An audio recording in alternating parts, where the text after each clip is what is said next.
আসসালামু আলাইকুম। এই প্রথম নিজে ভয়েস দিয়ে ভিডিও ছাড়া, জানি না কেমন হবে। ইতালিতে আসার পরে এই প্রথম একা একা বের হওয়া। এক সপ্তাহ পর রোজামনের বাবা কাজে জয়েন হলো। ঘরে একা একা অনেক বোরিং। দেশ থেকে চলে আসছি, খুব খারাপ লাগে।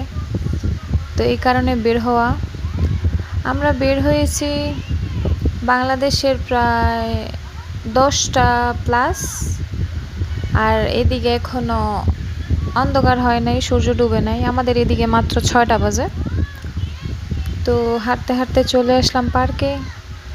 এই যে রোজামণি চকলেট খাচ্ছে আর দেখাচ্ছিল ওর হাতে চকলেট।